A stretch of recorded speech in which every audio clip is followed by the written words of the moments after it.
maybe that is going to be the case for G2. Maybe they were just waking up in this game and now we're going to see the real hell coming out. Well, I certainly hope so, as the draft is underway. BDS Valkyries on the blue side, G2 Hell on red side once again. We see the first ban is Rek'Sai into a Ziggs. Yep. Should we get Regulus? You are really into these bans.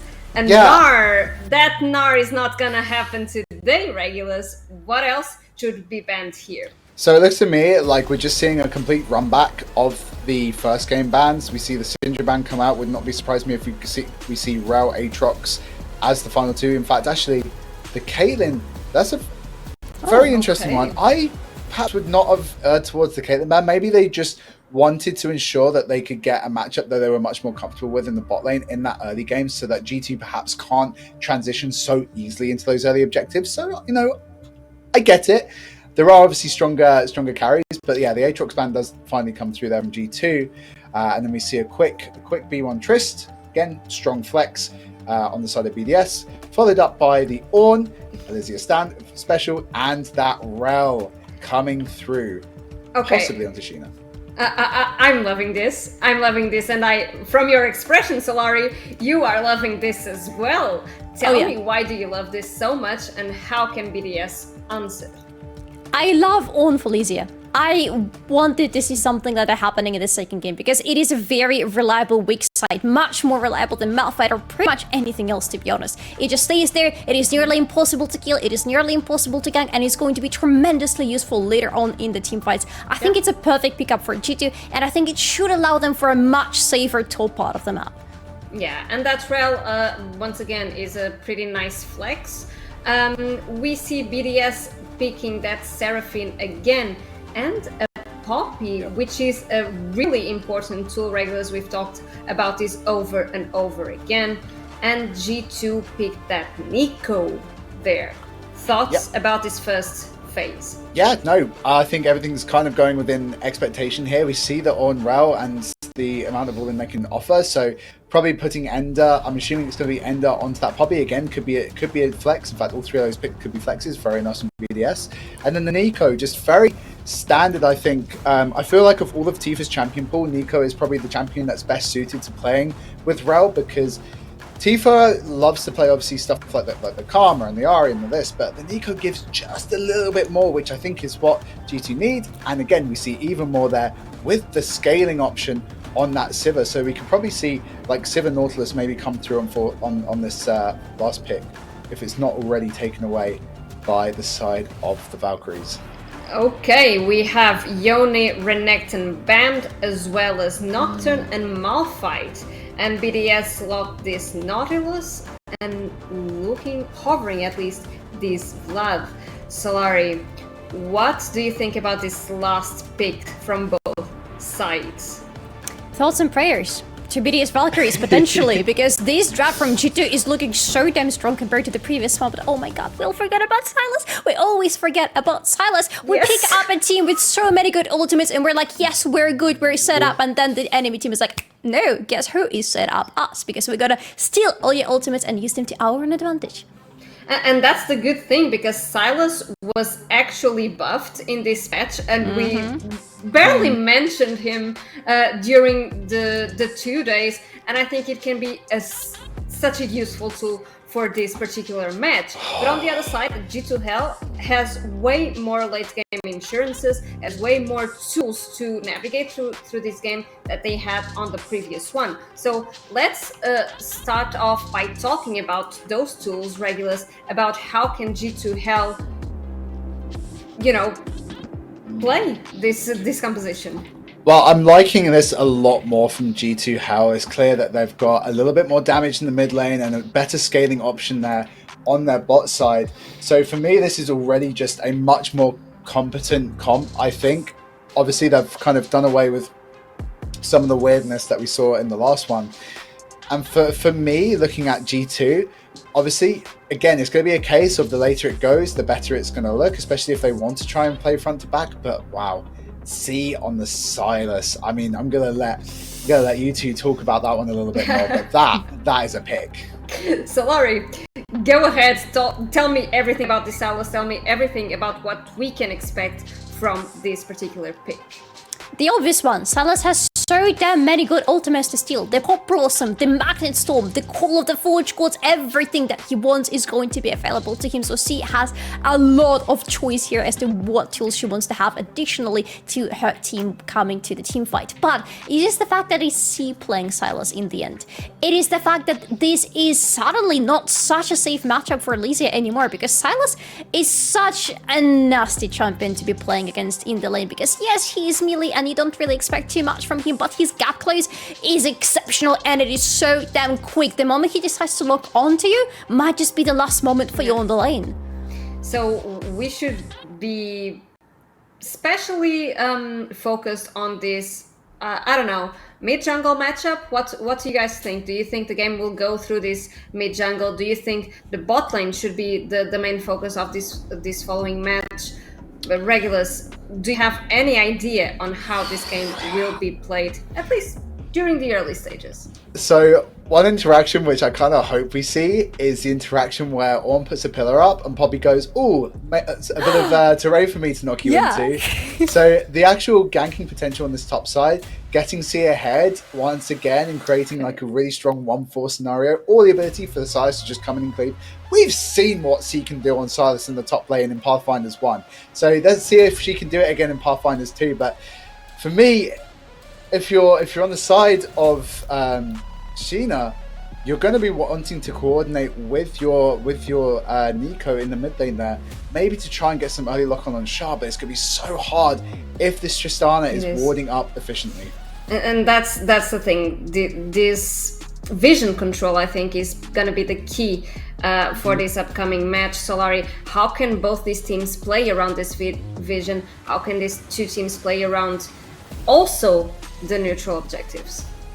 For G2, their vision control was pretty good in the previous game, especially around the bot part of the map. They were always a little bit ahead of BDS Valkyries when it comes to setting up wards around the objectives, around the river, putting a little bit of offensive vision into the enemy jungle as well. That's what I loved, and I want to see more from them in this game. At the same time, for BDS Valkyries, vision is going to be crucial, because the peak potential from G2, the possibilities of so many ultimates just flying at them at the same time from the only unwarded bush in the area is limitless. So BDS need to step up in their warding game in this game, and at the same time, if they do it efficiently, if they are the ones who manage to get on top of G2 when it comes to wards, they would have so much more breathing room for themselves, because they also have quite a lot of control and pickup. They do, and I once again, Regulus, we've been talking about this time and time again. It all comes down to execution. It all comes down, what can you do with these tools? And right now, both teams have tools for early, mid, and late game, which is really interesting. And I think we can see much more from both teams. Yeah, absolutely agree. And I feel like actually Colombo on this Braum is going to be super, super crucial for G2 and how they take these team fights and how they're able to kind of keep Stratos Panda from getting those ridiculous encores off again. So I'm going to be looking for Colombo to put in an absolute massive performance here in game 2. Now, as we head into the Rift, is this going to be the last game of the series? Are G2 Hell going to come back and win this second game? We shall see. Solari, Regulus, up to you now. Thank you very much, Wandering. Let's go into this game. And I personally really am hoping that it's not going to be the last one, because I want to see more from both of these teams. I want to see the Hell's Race. I want to see the Valkyries taking flight. I want to see more of those explosive team fights that they granted to us in game number 1. But, Regulus, we will need to wait for a little while longer for that. Well, we have a little bit of the Happy Dance exchange on the top lane. Always love seeing that. But let's talk about how the early game is going to go. Because to me, I can envision how the late game is going to look like, the mid game as well, but early game is a little bit of the dark area for me, so enlighten me, please. So this early game, I'm looking to Sheena to really hustle the bustle on this Rel pick. This is such a strong, aggressive jungle pick, can set up so many plays early. It's just a really fantastic pick, I feel, in the meta right now. And conversely, you know, Ender on this Poppy is going to have to be so sharp on these counter ganks to ensure that this Rel isn't able to crash down as she would like.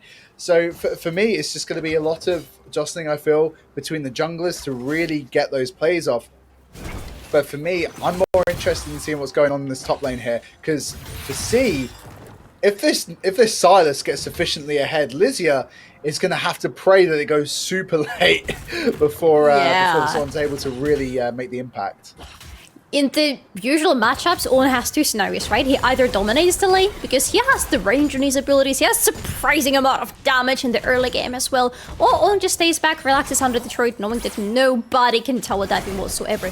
But with Silas, neither of these things are kind of going to work, right? He denies Owen this safety of the range, he denies Owen any safety in the lane whatsoever, he's going to farm up toe-to-toe with him, so I am not sure how bloody the top lane is going to go, but definitely it's not going to be an easy one for Elysia. That's for sure. But we also have to remember that Ornn is still Ornn. That brutal damage is so deceptively disgusting in the early game. And obviously see with the Silas, with the W there, she's going to be able to heal back an awful lot. But, oh, Shard, nice little sidestep there. And now we see some aggression on the top side. Oh, here it comes from C and from Lysia, exchanging quite a little, but to be honest, both of them are losing a lot of health in the process, so this might just be the state of the top lane for the next 15-ish minutes of the game, them just, bouncing between each other, something we saw quite a lot during our games yesterday. Today was a little bit different, but to be honest, bot lane and jungle are the two places where I hope to see a little bit more action compared to the top lane, because Ender is going to have so much work on them. This Poppy is going to be super useful into all the mobility available for G2, and right now it's going to be super useful against their mobility onto Lysia, onto their own, but Flash is something you cannot really block with Poppy. And this is what I really wanted to see from Ender, just really looking to affect this topside matchup, because bot is just bot's its own little island right now. You don't say that about the bot lane often nowadays, but realistically, you've got Sivir, Seraphine. They just want to chill. They just want to farm. They don't really want to do anything too crazy in these early phases. And likewise, you have a bit of a stalemate there between the Nico and the Triss. Both have really great tools. Hex Flash coming over from Ender there. Nice, just keeping themselves out of much of this vision that GT have set up in the Tri-Brush and further down into the river. So keeping themselves a little bit safe, and a little bit more trading now coming in on this top lane. Just a little bit of beating from here and there, but look at that. Sheena is around, going to be spotted. She cannot really get into this bush unnoticed by C because of the state of the minion wave right now. So she's just healing under the turret, waiting for her opportunity to go in.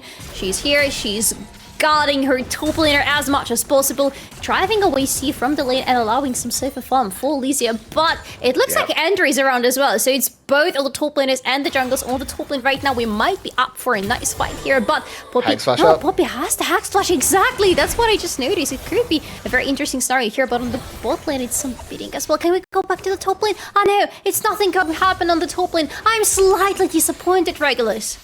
I was really hoping that we would see some form of weird dive angle, but alas, Silas is still Silas. He's so hard to dive because he can sustain so well the lower he goes. So perhaps Sheena and Lizzie are just not confident that they're going to have the damage, and also just not knowing whereabouts Ender on the map is on the map right now. Just a lot of respect here, because they know that this Poppy is going to be looking for these counter engages. I love good decisions coming from G2. They don't need to be overly aggressive, they just need to make sure they're not giving away leads to BDS Valkyries the same way that happened in the previous game for them. So right now everybody's pretty much been chilling. Top lane is not chilling obviously, but again, they're just going to be looking like that for quite a long time now. Now, where do we need to look at? Because I'm looking at this Drake and it looks like Sheena is looking at the Drake as well. I completely agree, Solari. I feel like now is the time. This Drake is up, but the approach can be made potentially from members of the wall. No blast cone though, but Sheena, let's see how well Rel is able to work over this Drake. We do have the Prior in the bot lane, which of course is one of the benefits of playing Sivir. Very prudent pickup in the draft, I think, from G2 here, especially when worked together with the Ornn. That scaling on Cultist is going to be disgusting later on. But that first Drake is just going to go over. Quite slowly and painfully. This is the beating of the Drake that is not really happening too fast, but in the end it is, yes, going to be the first Drake for G2. The Ocean Drake is... not the Ocean, sorry, the Cloud Drake. I always mix these two for some reason, but the Cloud Drake is going to be the next one, but Sheena is on the mid lane. Going to be spotted. We talked about the importance of warding full shot on the mid lane, and it looks like this time it definitely helped her quite a lot. Definitely, and more trading coming through on this top side of the wave now, pushing into the tower. I don't think the Ornn's really going to want to try and walk up and try and get plates here. Just showing a bit of respect to see lots of little stalemates on the map. But again, we see G2 and their ability to really set for objectives. They understand the timing on objectives. Their early macro really, really clean. So nice job on them to pick up this initial Drake so far. And we're just going to have to see if they can replicate that form from the last game. Ender going right under the turret, getting a charge out in the process, but going right on to Brom immediately. The ultimate is available for Catalyst, so she's going to speed herself and her support up, potentially getting away from any danger, but top lane is fighting at the same time. The ultimates are available, the call! Oh, the Forge calls right on to C, and this is a lot of damage from Lysia, but on to Lysia as well. Can she get away? Doesn't have the flash, but just walks away regardless, and Sheena is around. Sheena is in for the cleanup duties. Come on, your mount can go faster, your mount can help you jump right on top on the CCs, healing up some insane amount again, and the escapes from the Magnet Storm from Sheena. Just one flash is going to be enough to escape the enemies, to escape the gang. Another flash coming in from Sheena, and it's the first blood for the jungler due to hell. It's so close, he is so close to getting out there. Just really great timing from Sheena there. The counterplay on the cross map being made, and Ender! Oh! Ender! Oh, wow! Oh!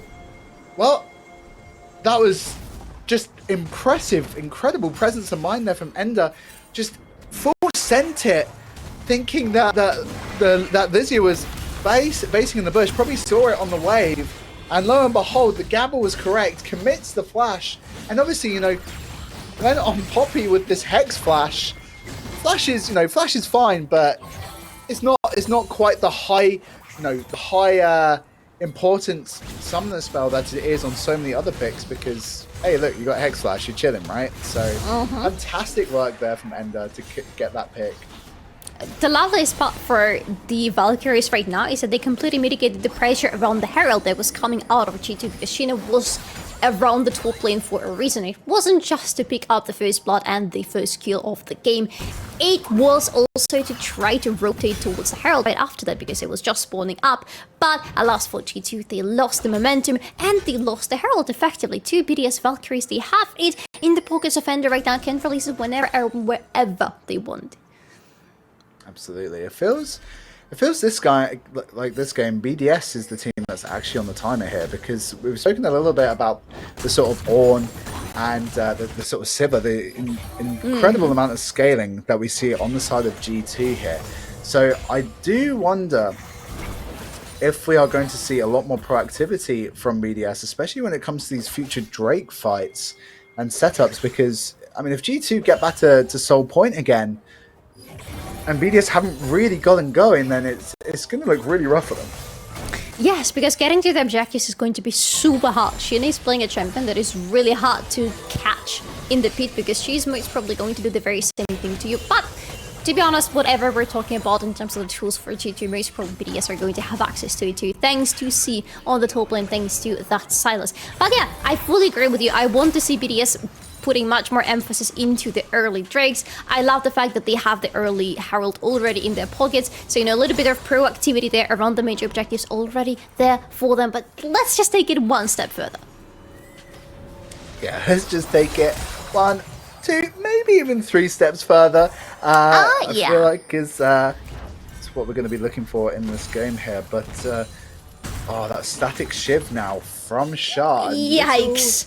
It's an interesting little switch up from what we saw in the Tristana last game. Really wants to ensure that they have that prio to match what Sivir's doing in the bot lane. As of course, Cultist has not been rotated. That's actually just an eco posing as Cultist. I've been bamboozled. Congratulations, you got me. This is why these are. I've been. But yes, the static shift does come through from the Trist, trying to really ensure that prio comes in. Of course, the problem with the static shift though is that we have a lot of AP elsewhere in this BDS comp, in this form of the Silas, in the form of the Seraphine. So if you're looking at the Brum, if you're looking at the Ornn, you're going to see Fon come through, you're going to see Mert Treads. I mean, maybe it's not Fon for the Brum, but there's going to be a lot of really heavy MR itemization coming out. Of course, you do have to respect that Tristana's Tristana and is going to bomber you anyway, but for the most part, I feel like she might be hamstringing herself just a little bit. Cultist, how did it get caught in there? But nah, Cultist is fine. Cultist is totally fine. But Drake is going to get started right now. G2 are here. 4 members strong, 4 women army is dancing around the pit. BDS are looking for the way to go in, and they're going to release their Herald on the mid lane that is going to slowly but surely walk towards the enemy turret there on the mid lane. Are G2 going to go back to the Drake because they completely let it be for the time being, but here is the engage coming in from pretty much everywhere from the side of G2. A lot of control into the enemies, and Tifa is going to secure the kill on the end. The enemy jungler is down, so you can continue as G2. Lizzie is around as well to help out her team, but that is more than enough, and they go and claim the Drake as the prize. Absolutely, and I think the C had just based there, so the timing was a little bit off for BDS on this approach. And Ender does really well, gets the Keeper's Verdict out, just knocks one away, but doesn't quite do enough as the damage is pretty much already done. Just good pickups there from G2, but I feel like a small misstep from BDS as they were looking to posture for this objective. But hey, look at that. BDS Valkyries are lucky for the second time in a row already. The soul of the game is going to be Infernal. In the previous game, they stacked 4 Hextech Drakes on top of each other. Each Drake gives you a little bit of the boost. Infernal Drake gives you a nice boost that scales with you in the late game because it's a percentage boost to your damage output. If BDS Valkyries start stacking the dragons right now or after the next Drake, but ideally, of course, right now, they are going to go into the late game much more prepared than before, and that was the biggest worry for us in their composition. See, that is surprisingly aggressive there right onto Lysia with Shinny around you. Maybe don't want to continue. Absolutely what you're saying there, Solari. Getting these Infernal Drakes is going to be so crucial to the late game efficacy of this BDS comp. C hasn't really been able to get as big as an advantage as they would have liked to at this point in the game. Perhaps, you know, looking at where they were in this matchup with the Malphite as the Renekton last game, it's just not quite there yet. So I do want to see Ender really getting around the map a little bit more. Just really looking to make those more proactive plays, but it looks like they might be proactively invading this jungle right now. Oh, yeah, Andre's... No, didn't manage to yoink away the red buff from Sheena. Sheena still claims this one to herself, and Andrew just walks away. But can we go back to this top lane for a second? Because there is another thing that could help BDS go into the late game, and that is the pickup of C. That is going to be the Road of Ages Silas. And I love this item so much because it allows you to scale into the late game so damn well. The moment you hit those 10 stacks, you get a level up, and you get the damage for you that stays with you till the late game. Absolutely. And for Silas, this is great. I mean, it basically turns Silas into AP Renekton, I guess. I think is the best way to compare it. This is clearly a playstyle that C really likes to employ. So a lot of comfort perhaps coming out from this top laner here. And as you said, Solari, this scaling that's going to come out from this rower minute after minute is going to make this Silas even more menacing. Oh yes, now the Silas is the one who's at least trying to put the enemy team on sort of a timer.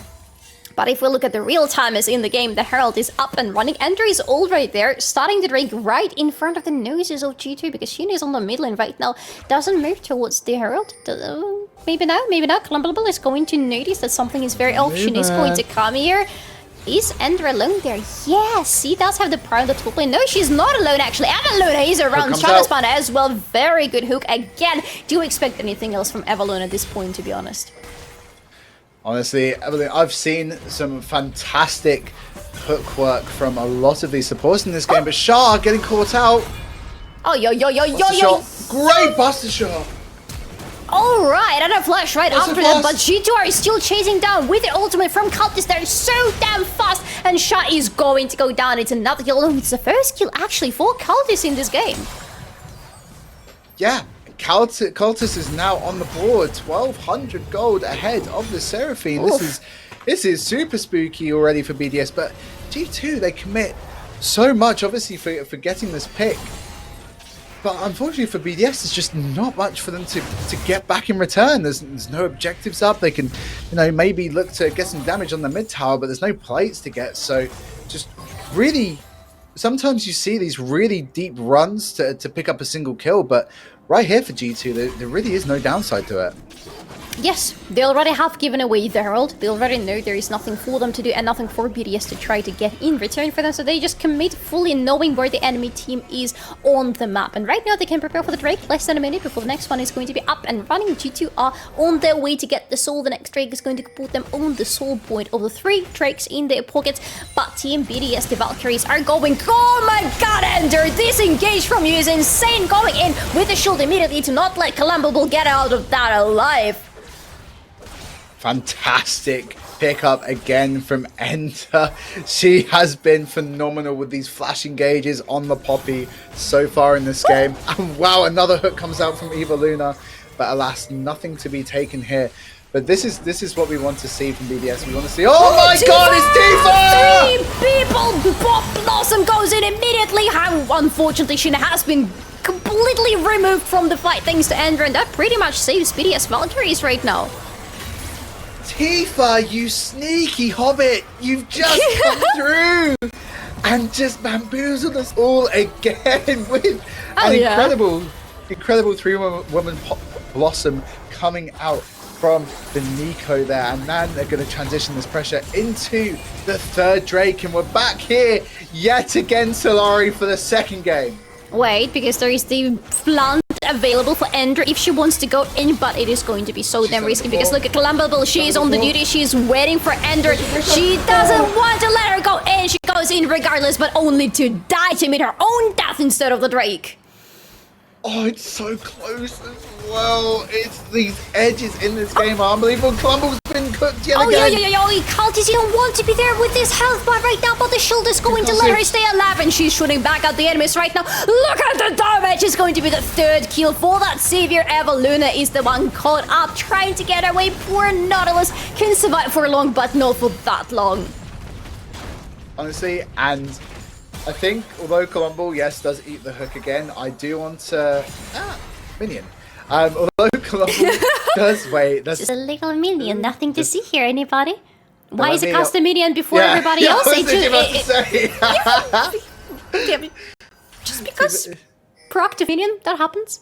Yeah, a little bit of spaghetti, League of Legends is an old game. There's plenty of tech debt in here. Just a happy little accident. It's fine. But back to my previous point, I do just want to talk about Columbo a little bit in this game because I feel like she has been absolutely phenomenal on this Brom pick. She has done so much to really mitigate the efficacy of what BDS have been able to do. Has done really well to be proactive in the plays that they have been able to make in setting up picks. And this is the performance that I said before the game I really wanted to see coming out of them after obviously we won't talk about game 1. But, after game 1, that's what I wanted to see from her. And so far, she is coming up massive on this Brom. Yes, I love seeing the champion pool of Columbo because she is able to put completely different champions on the board and execute them to their fullest. But this Brom has so much... This Brom is doing so much for Cultist because Columbo is still doing the same thing. She is hugging Cultist. She is never letting her go anywhere alone. She's just, taking her with her hand and being like, hey, you're walking there with me or I'm walking there with you. I don't care. Either way, you're not going there alone. And this works tremendously because Brom is the perfect champion to do that. Everybody wants to jump on top of Cultist right now. Everybody wants to kill her because she is, in this game, actually growing into becoming a late game hyper carry for the team. What is Cultist doing? She is stopping everybody from getting anywhere close to Cultist and from killing her because the shielding and the controlling potential of Brom is tremendous. Absolutely. And I feel right now BDS are in a bit of a pickle because when you look at G2's comp, and as we've spoken about before, the sheer amount of scaling that they have, G2 are up right now. And for BDS, this is like the last place that you want to be. C is not able to have, or has not been able to have that same level of impact as they did last game. Granted, they've still got a few stacks to go on this run of ages, but it's looking really tough already for BDS in this game. It is though, isn't it? They are not really far behind in terms of gold. There is only around a 1k difference between the teams right now. But it is not about that gold that much. It is about how much they're able to get on the map. They haven't had any luck in getting access to the dragons. The soul point for G2 is up and running. They only got the heralds so far, but they weren't able to use them to the fullest. Not really many turrets taken away on the map. Only one for Team BDS, and that is not enough if we're talking about them prioritizing the heralds so much. Oh, Tifa, no, she's fine. She's totally fine. And Minion again.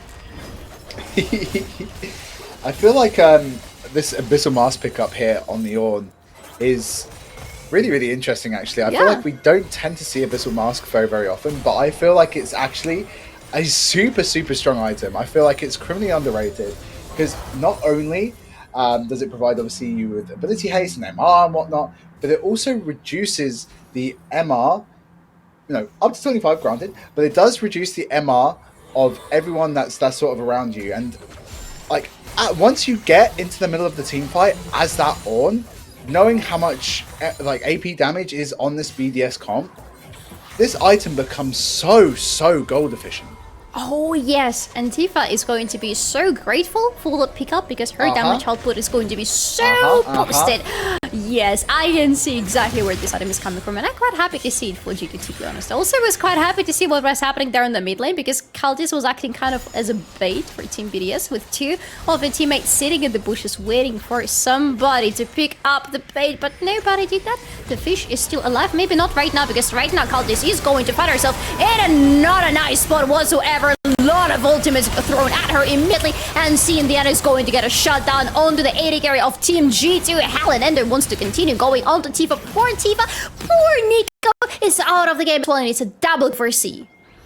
That flank from C there was everything in this fight because, believe me, the Unbreakable coming out from the Brom, the shield going up, just stopped the ultimate, the encore from Shatterspider in its tracks, and Countess was free. Countess was completely fine, but BDS C, she goes, no, absolutely not again. This ain't happening, Bozo. Gets in, gets the flank around, and is able to take down that Sivir. Really great pick and a great fight overall from BDS. It's exactly what they need at this point in the game. And this is perfect time to have this fight and to have this proud, because C staying on the bot lane right now means a lot to Team BDS. Opening up the bot lane means that they will have much easier access to the upcoming dragons, and Dragon is upcoming very soon, 37 seconds, and it's going to be up and running on the map. Perfect time for BDS to start rotating towards the Drake. It's a little bit sad that we see them having a chance to actually take the Drake only by the time of the 4th Drake of the game, only again trying to snatch away the soul from the enemy. But it is better late than never, and right now BDS have a decent fighting chance. But will they ever be allowed to do anything around it? Because G2 are still very aggressive and the wave clear is insane for Cultists. Absolutely. Now let's see, once again jostling for supremacy and for prio in these waves. Wait, that's not the second Cultist. I've seen this one before. I've seen this one before, but alas, the prio here for BDS. But look at that vision. There's a lovely little control ward sat right on the Drake spawn, so G2 going to know exactly what BDS are up to should they choose to go and obscure themselves in the fog of war. Disregarding just how bad the situation goes for G2, they always maintain that vision control around the objectives. Look at them right now. Somehow, miraculously, they regain control and they go back to the pit as the first ones. Columbable again sacrificing herself to get the hook. But isn't it even a sacrifice if you don't even suffer from it whatsoever? She is controlling the enemies, trying not to let them go into the pit. She is getting a lot of damage onto her already. Is it going to be an option for BDS to even get anywhere close to the pit? They have the Keeper's Verdict on the end. They can try to use it to yoink somebody from the enemy team from the fight immediately, preferably Sheena, because previously it worked very nicely for Ender, but can she pull it again? This Keeper's Verdict is going to be so important for securing this. Wait a second, that's a minion. Where are you going? What are you doing there? See? Oh my goodness, everyone are going in again, but Chase on the back line of the enemy with a Dragon Storm, a beautiful one, a massive one. Columbable is fighting back with a lot of control, trying to keep her AD carry alive, but she's on the killing spree, killing Columbable, but Cultist is not wasting any time. She has Evaluna down. Lizzie is on the front lane right now, protecting Cultist, almost full HP. That is two Cultists. Pick the correct one. Be very careful, Team BDS right now. C is going on to incorrect one. That is Tifa for you. That's a shutdown for Tifa for you, C, and that is G2 still maintaining the control around the Drake. Before we break this fight down, I just want to say again, Columbo's unbreakable. To deny the return on Horn coming in was so clutch. Ender! Oh, Ender! No way! Goes on to Shina trying to delete the enemy jungler, but gets deleted herself, and there's the smite war automatically won by G2 as long as Shina can get into the pit, but it looks like it's going to be a no-brainer. G2 are coming in and taking the soul of the game. It's Infernal Soul. It's really bad. It's really bad for BDS It's really right now. bad news. Because they kind of needed the scaling, but now they don't. And now G2 has even more scaling. Ooh. It's just scaling city for G2 right now. It's such a horrible position for BDS to be in. They are just going to have to really hope that they can be more creative with how they pick their fights from now on. I mean, C has kind of been mitigated, and although Ender now with the Black Cleaver on the Poppy, which again is something which we perhaps don't often see on this pick, they've just been kept kind of quiet this game. A little bit. But to be honest, this attempt from Ender to go in onto Shina a little bit later in the game when they tried to remove her was a brilliant, but it was just an attempt, and that's where it ended. Absolutely, and although yes, the Encore does come through and he picks up one, the Unbreakable, as I said, really great to cancel C's own stolen, hijacked one. Oh, there's some aggression here, Pop Blossom. Two Pop Blossoms at the same time, and Tifa is really doing her best to try to get away, dealing a lot of damage to C in process, but has to flash away in the end. Wow. Okay, we had a little pop moment there in the bot lane. That was an interaction I hadn't seen before. But yeah, I love that. The 1-2 and so close. If those chains had just connected onto Tifa, then she would have, of course, gone down. But nonetheless, some nice proactivity there from C. Knows that she has to really try and create so much pressure in these side lanes now. The TP now coming back up on this Silas. Whoop! Removed Yoink out to make sure that the turret on the mid lane is secure for Team BDS. That is such a fun ultimate. I love seeing Poppy in the game. She's so annoying to deal with for the enemies. Always might be very annoying in the upcoming Baron fights as well, because the Baron is up and running, has been waiting for somebody to pay attention to him for a very long time already. Maybe soon is going to be the time. How did that hit onto Cultist? Evaluna, you're a mad woman, but I'm sorry, you are going to go down in this fight. A very nice gold forge goals coming in from Lisa right onto Stratos Spawn. A lot of damage again from Cultist. Who else could it have been? And Ender is down, the jungle of Team BDS, and a little minion running around, but the jungle is down. You know what it means? G2 are going right towards this Baron that we had just mentioned before. C is looking for a way to go in again. C is very scary because she has her own call of the Forge Gods, and she is not afraid to call to them should it be needed. The Baron is going down rather quickly. Stratos Spawn is around. Shot is around as well. Stratos Spawn is so low. Oh my god, don't get caught by this Pop Blossom, and she doesn't injure, but the Baron is down, and this is the moment. G2 turn around right onto the enemies. Poor shot, shut down on the spot. No chance of getting out of that. Wow, yet again, it's so hard for C to get into these fights. The call of the Forge God is just a forgery, because every single time Columbo is there, inch perfect with these unstoppables. It's so difficult for the Silas to get it done with this ultimate. And with this fight, just another fight we see from BDS, the second time this game where they've opted for a team fight, but C's nowhere to be seen. You know, she was so late, obviously TPing in, that the fight had already finished. And which makes you question whether it is her being late or her team not paying enough attention to her, not being with them and not waiting for her, because the engage was perfect from BDS. That hook from Evaluna was never supposed to even hit onto Cultist, but it somehow miraculously did hit. but all the follow-up was very unnecessary from BDS, and they had to suffer because of that. Yoinked again! I'm sorry, you're not allowed to play this game. Maybe nobody's allowed to play this one because it's a beautiful encore coming in from Stardust Spawn, and Evaluna is securing the kill onto Lysia. BDS want to continue, but what's most important is they secured and protected this turret on the mid lane. And finally, Stratos Panda gets a meaningful encore in. The Unbreakable potentially not up in time, be it that Columbo didn't press the button in time, or perhaps it was on cooldown there, but nice to get some picks back for BDS, and this is what they really need if they're going to really make a go of it as this game continues to accelerate.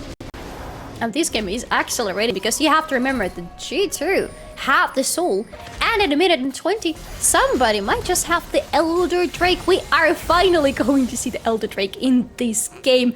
G2 are having so much pride on the map though. They still want to open this turret because they know how much it's going to allow them to move through the enemy jungle, how much vision and safety is going to take away from Team BDS, and they are doing exactly that. Right now, it's all about G2 setting in the vision control. They already have quite a lot in the enemy jungle. They just want to put a little bit more towards that and get ready for the big dragon. Once again, this vision setup from G2 on these objectives is absolutely flawless.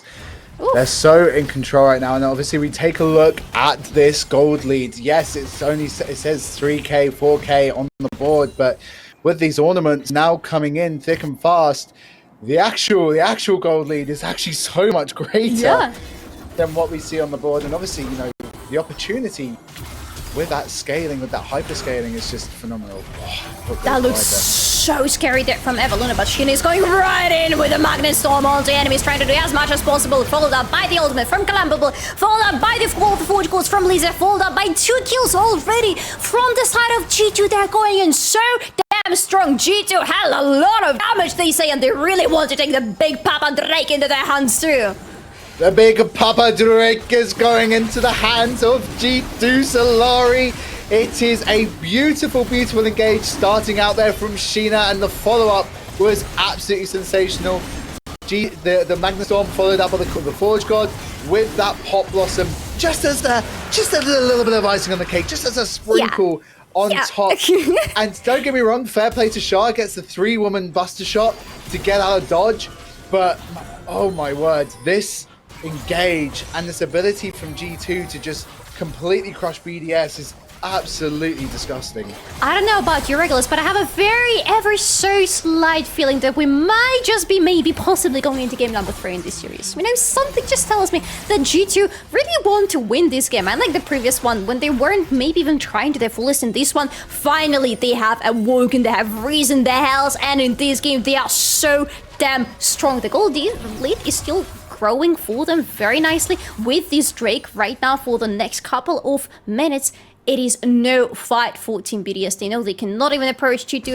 Are G2 going to force a fight with them, or are they just moving through the map knowing that there is going to be no defense from BDS available? To be perfectly honest, if you're G2 right now, you just want to fight. You just want to fight. You don't need to wait a minute and a half. You don't need to invite BDS for a little dance, a little tango at the Nash. You just want to do what Sheena's doing right now and run them down. But that flash. Nice little flash from C. But no matter what, it has been a really strong response here from G2 in this second game. We wanted more damage. We wanted more efficacy, and boy, they gave it to us in spades, and quite possibly the best possible way you can imagine.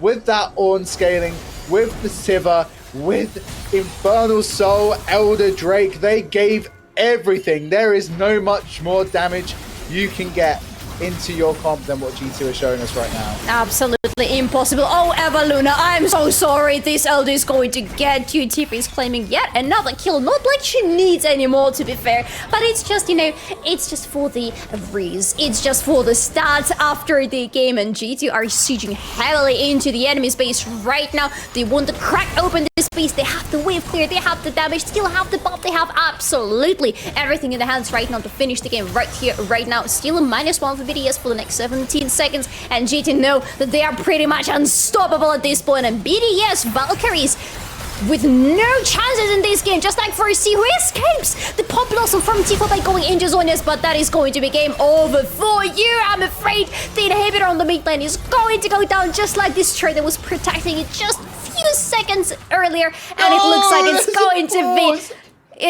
going to be a pause. Why? No, you can't do that. The game is going to a close. You can't just pause it like that. That's cheating, okay? That's not fair. I'm sad. Oh my. I'm sad. I don't want to pause right now. That's the worst time possible for a pause. It's like watching a car crash in like slow motion, right? You know it's gonna happen. You know the game is on the precipice of ending, but alas, we have been denied that sweet release from this game, and it's a sweet release I'm sure that BDS Valkyries are rapidly hoping for, so they can get themselves back together again for this What happened? What happened? We definitely left at a slightly different moment when GT were still at the enemy space, but right now they're okay, so they just so we had the pause come through, so they've just gone to Baron here. Okay, so GT now move up so they have decided that they're not just going to run in for the end, but they are just going to peel off, let the waves do their thing, grab this Nash and just play it out super smooth, unless Ender gone, removed. Sorry, Lisa, you're not joining this fight, and then Koi's going again to be stopped by Columbable. She's absolutely cracked in this game, but Evaluna is getting a kill onto her. Lisa is back in the game, baby, together with Sheena. She's onto Evaluna, not letting the enemy support escape from this wrath of the top laner. My god, even when things are looking kind of good for BDS in this fight. Oh, it was the wrong one. Oh my god, that bamboozled me quite a lot there. Oh no. Oh no, that's a great one. No, it's not. It's still Tifa. The pop blossom on to see, and Khaldis is claiming the kill. G2, what are you doing to us in this game? Lysia is not allowed to get anywhere close to Ender because, well, you know, Poppy is doing the Poppy things, but guess who else is doing their things? It's Tifa, and it's Sheena, and it's G2 doing the G2 hell things. Oh my word, Tifa bamboozling C at the death. Just one more little pop blossom just to say goodbye to this game. And yes, the sweet release finally coming through from BDS as G2 in domineering fashion will even up this series. 1-1, baby! Yes, we are going to game number 3 in this series, and what a beautiful series it is, because in the first game we said BDS Valkyries looked exceptionally strong. It didn't look like G2 Hell were standing any single chance to bounce back in the game. Second game comes in, it's a complete turnaround. This time it is G2 Hell who are sitting on that high horse looking at BDS Valkyries who are struggling to find any answer whatsoever.